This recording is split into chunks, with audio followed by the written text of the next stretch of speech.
शांति। आज 28 अक्टूबर 2021। बाबा के महावाक्य है, मीठे बच्चे, देरी से आते हुए तेज पुरुषार्थ करो तो बहुत आगे जा सकते हो। दूसरों की चिंता छोड़ अपने पुरुषार्थ में लग जाओ।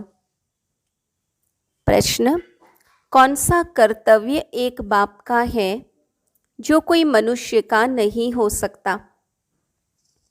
उत्तर: मनुष्य को देवता बनाना, उसे शांति धाम सुखधाम का मालिक बना देना। यह कर्तव्य एक बाप का ही है जो कोई मनुष्य नहीं कर सकता। तुम्हें निश्चय है, संगम पर ही हम भगवानुवाच सुनते हैं। अभी स्वयं भगवान कल पहले मुआफिक राजयोग सिखला रहे हैं। ओम शांति। रूहानी बेहद का बाप बेहद के रूहानी बच्चों प्रति समझाते हैं।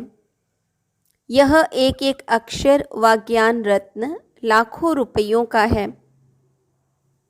बाप ने समझाया है, परमात्मा को रूप बसंत भी कहते हैं। उनका रूप भी है, नाम शिव बाबा है। वह ज्ञान का सागर है जिस ज्ञान से सद्गति होती है। ज्ञान धन भी है, ज्ञान पढ़ाई भी है। यह ज्ञान देते हैं स्पिरिचुअल फादर। आत्मा को कहा जाता है स्पिरिचुअल रूह। भक्ति मार्ग में आत्माएं कितना भटकती हैं बाप से मिलने के लिए, उनको ढूंढती हैं। समझते भी हैं भगवान एक शिव है, फिर भी धक्के खाते रहते हैं। बाप आकर समझाते हैं कि रूहानी बच्चों, तुम तो अविनाशी हो, परम धाम में रहने वाले हो, जहाँ से फिर आते हो यहाँ पाठ बजाने। तुम दूर देश के रहने वाले हो। यह ड्रामा है, इसका नाम है हार जीत का खेल, सुख दुख का खेल। बाप समझाते हैं कि हम और तुम सब शांति धाम के रहने वाले हैं। उसको निर्वाण धाम भी कहते हैं। पहले तो यह निश्चय करना है कि हम वहाँ के रहने वाले हैं। हम आत्मा का स्वधर्म है शांत। आत्मा बिंदी में सारा अविनाशी पाठ भरा हुआ है। बाप पढ़ाते भी तुमको हैं। तुम दुनिया वाले मनुष्यों की चिंता करते हो। तुमको निश्चय है ना कि भगवानुवाच होता ही संगम पर है, फिर कब होता नहीं। कोई भी मनुष्य को देवता नहीं बना सकता, शांति धाम सुख धाम का मालिक नहीं बना सकता। कल्प पहले भी बाप ने बनाया था। अब जो प्रेसिडेंट बना है 5000 वर्ष के बाद वही बनेगा।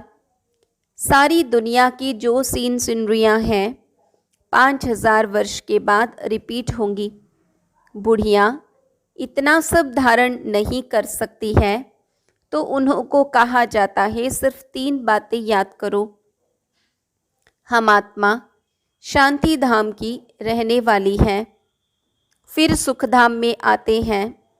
फिर आधा कल्प के बाद जब रावण राज्य शुरू होता है तो विकारी बन जाते हैं। इसको कहा जाता है दुख धाम। जब दुख धाम पूरा होता है तब बाप कहते हैं, मुझे याद करो। मुझे आना पड़ता है तुमको शांति धाम सुख धाम में ले जाने के लिए।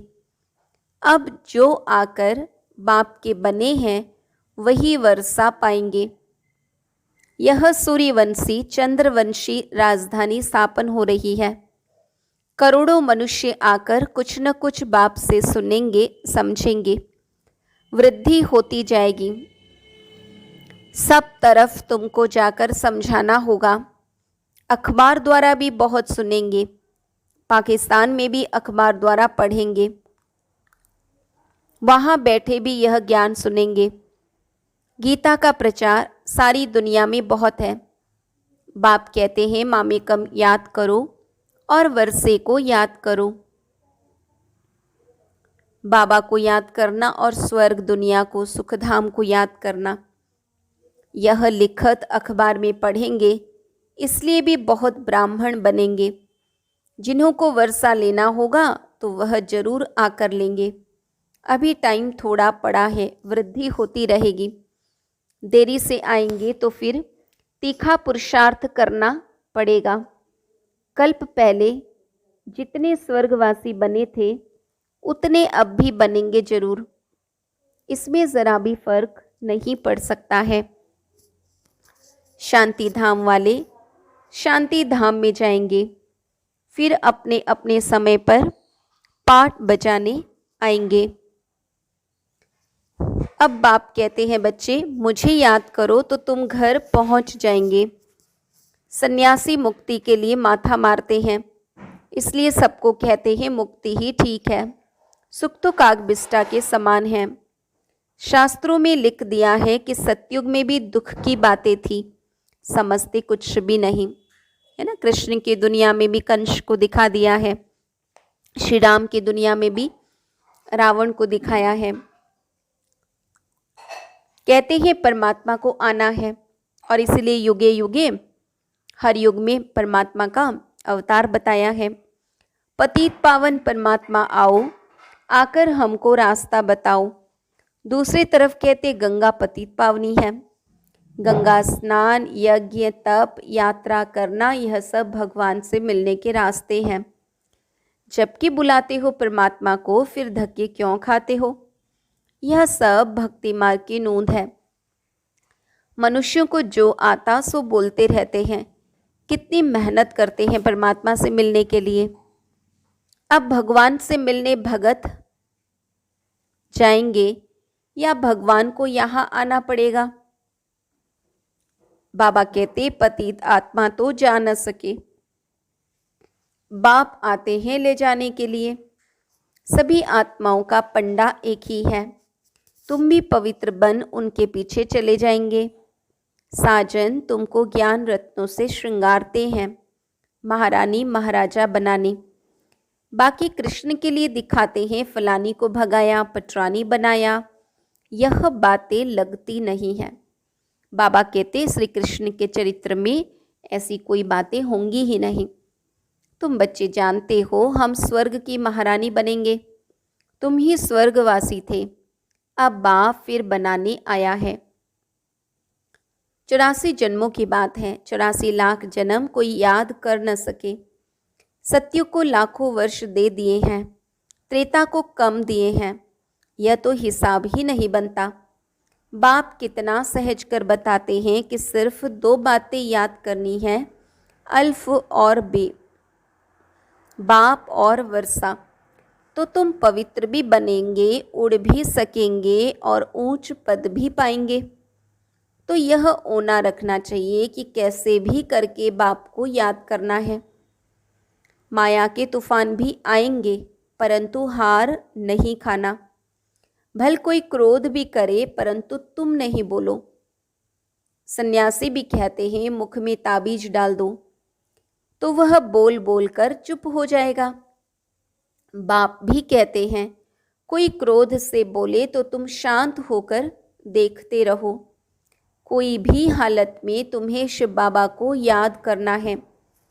बाबा की याद से ही वर्षा भी याद आएगा। तुम्हारे अतीन्द्रिय सुख का गायन है कि हम 21 जन्म के लिए स्वर्ग के परिजादे बनेंगे। वहाँ दुख का नाम भी नहीं होगा। तुम 50-60 जन्म सुख भोगते हो। सुख का हिसाब जास्ती है। सुख दुख इक्वल हो तो फायदा ही क्या। तुम्हारे पास धन भी बहुत होता है। कुछ समय पहले यहाँ भी बहुत सस्ता अनाज था। राजाओं की बड़ी राजाई थी। बाबा ने 10 आने मण बाजरी बेची है, तो उनसे भी आगे कितनी सस्ताई होगी, है ना। 10 आने में मण भर बाजरी, सोचिए कितनी सस्ताई थी। बाबा कहते उससे पहले और कितनी होगी। मनुष्य थोड़े होंगे, अन्न की परवाह नहीं होगी। अब यह तो याद रहना चाहिए कि पहले हम घर जाकर फिर नई दुनिया में आकर नया पाठ बजाएंगे। वहाँ हमारा शरीर भी सतो प्रधान तत्वों से बनेगा। अब 5 तत्व बिल्कुल ही तमोप्रधान पतित बन गए हैं। आत्मा और शरीर दोनों ही पतित हैं। वहाँ शरीर रोगी नहीं होता। यह सब समझने की बातें हैं। बच्चों को यहाँ अच्छी रीति समझाते हैं, फिर घर में जाकर भूल जाते हैं। यहाँ बादल भरकर कितना खुश होते हैं, बाहर जाने से भूल जाते हैं। आगे रास विलास बहुत चलता था, फिर वह सब बंद कर दिया। मनुष्य समझते थे जादू है। भक्ति में जब नौधा भक्ति करते हैं तब मुश्किल साक्षात्कार होता है। यहाँ भक्ति की तो बात ही नहीं, बैठे बैठे साक्षात्कार में चले जाते थे, इसलिए जादू समझते थे। आजकल दुनिया में कितने भगवान बन गए हैं, नाम रखते हैं सीताराम, राधे कृष्ण आदि। कहाँ वह स्वर्ग के मालिक, कहाँ यह नरकवासी, है ना। कहाँ सचमुच के सीताराम राधे कृष्ण, और कहाँ राम या सीता नामधारी यहाँ के नरकवासी साधारण मनुष्य। इस समय सब नरकवासी हैं। सीढ़ी में साफ दिखाया है। सीढ़ी बच्चों ने अपने विचार सागर मंथन से बनाई है। बाबा देख खुश हुआ। सीढ़ी में सब बातें आ जाती हैं। द्वापर से विकारी राजाएं कैसे भक्ति करते करते नीचे आए हैं। अभी तो कोई ताज नहीं है।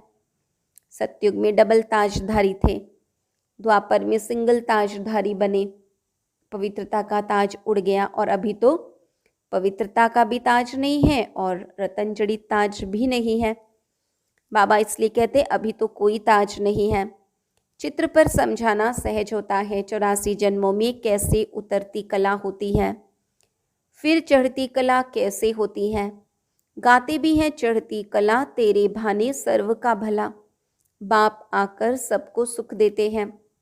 सब पुकारते हैं कि हे बाबा हमारा दुख हरो सुख दो, परंतु कैसे दुख हरते हैं, सुख कैसे मिलता है, यह किसको मालूम नहीं। आजकल मनुष्य गीता कंठ कर सुनाते हैं, नटशेल में अर्थ समझा देते हैं। संस्कृत में श्लोक कंठ करके सुनाते हैं तो कह देते यह महात्मा अच्छा है। लाखों मनुष्य जाकर पांव पड़ते हैं। उस पढ़ाई में यानी लौकिक पढ़ाई में तो 15-20 वर्ष लग जाते हैं। उन्हों में कोई बुद्धिमान होते हैं तो झट श्लोक आदि कंठ कर सुनाने लगते हैं, तो उनके पास ढेर पैसे इकट्ठे हो जाते हैं। यह सब कमाई के रास्ते हैं। जब कोई दिवाला मारता है तो भी जाकर संन्यास धारण करता है, तो सब चिंताएं दूर हो जाती हैं। फिर कुछ न कुछ मंत्र जंत्र याद कर लेते हैं, चक्कर लगाते रहते हैं। ट्रेन में भी चक्कर लगाते रहते हैं। यहाँ तो बाप कहते हैं कि अपने को आत्मा समझ बाप को याद करो। बाप और आत्माएं सब निराकारी दुनिया में रहती हैं। वहाँ से साकारी दुनिया में आते हैं पाठ बजाने। अब नाटक पूरा होना है। तुम तमो प्रधान होने के कारण वापस जा नहीं सकते। अब बाबा आया है तुमको सतो प्रधान बनाने। सभी अपने घर जाएंगे। बाकी स्वर्ग में सिर्फ देवी देवताओं का राज्य होगा।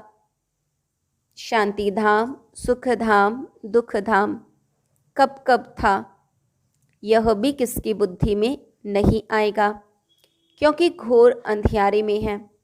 समझते हैं कलयुग का अंत अजून इतने हजार वर्षों के बाद होगा, कोई हिसाब ही नहीं है। मनुष्य बढ़ते जाते हैं, अन्न मिलता नहीं। 40,000 वर्ष अभी और हो तो पता नहीं क्या हो जाए। जो बोलते हैं वह बिल्कुल ही झूठ, सच की रत्ती भी नहीं। अब बाप सिखलाते हैं रावण पर कैसे विजय पानी है। रावण पर जीत तुम ही पाते हो। सारी दुनिया को रावण से छुड़ा देते हैं। तुम्हारी शक्ति सेना है, तुम भारत को स्वर्ग बना रहे हो। कितनी अच्छी अच्छी बातें समझाते हैं। फिर तुमको बाप और वर्षे को याद कर कितना खुश रहना चाहिए। ज्ञान मार्ग में खुशी बहुत होती है। अभी बाबा आया हुआ है। अभी हम इस पुरानी दुनिया से गए कि गए।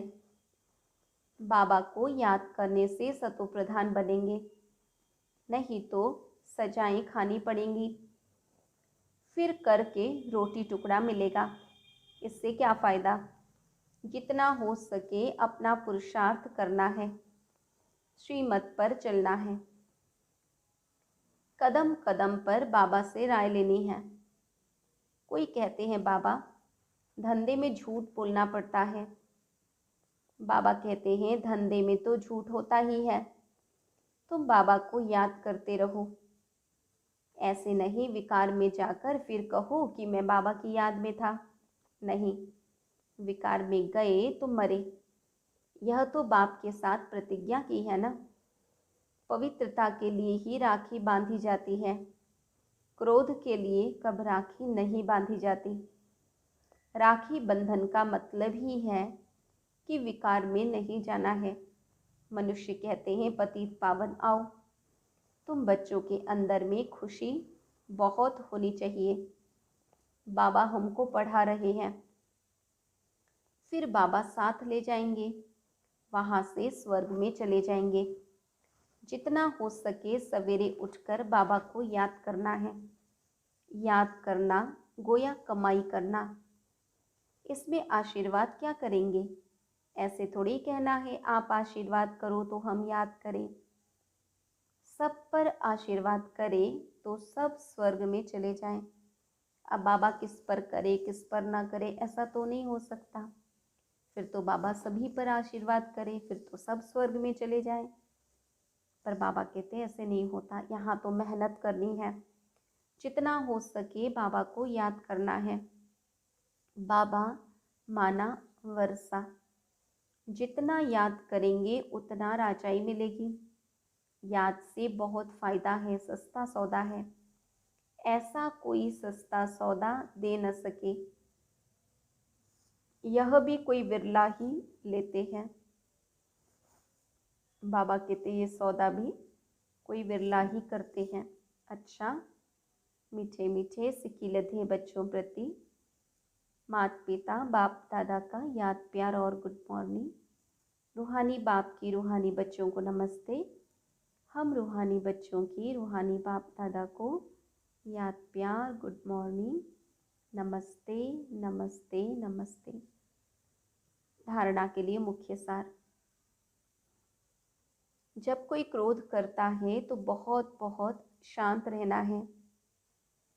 क्रोधी के साथ क्रोधी नहीं बन जाना है। माया के किसी भी तूफान से हारना नहीं है। सवेरे सवेरे बाप को याद करना है। अपनी कमाई जमा करनी है। पवित्रता की पक्की राखी बांधनी है। तो आज बाबा ने पक्का कराया कि कोई सामने क्रोध करे तो भी हमें शांत रहना है। वरदान। हर कर्म करते हुए कमल आसन पर विराजमान रहने वाले सहज व निरंतर योगी भव। निरंतर योग युक्त रहने के लिए कमल पुष्प के आसन पर सदा विराजमान रहो। लेकिन कमल आसन पर वही स्थित रह सकते हैं जो लाइट है। किसी भी प्रकार का बोझ अर्थात बंधन न हो। मन के संकल्पों का बोझ, संस्कारों का बोझ, दुनिया के विनाशी चीज़ों की आकर्षण का बोझ, लौकिक संबंधियों की ममता का बोझ। जब यह सब बोझ खत्म हो तब कमल आसन पर विराजमान निरंतर योगी बन सकेंगे। तो बाबा ने वरदान दिया, हर कर्म करते हुए कमल आसन पर विराजमान रहने वाले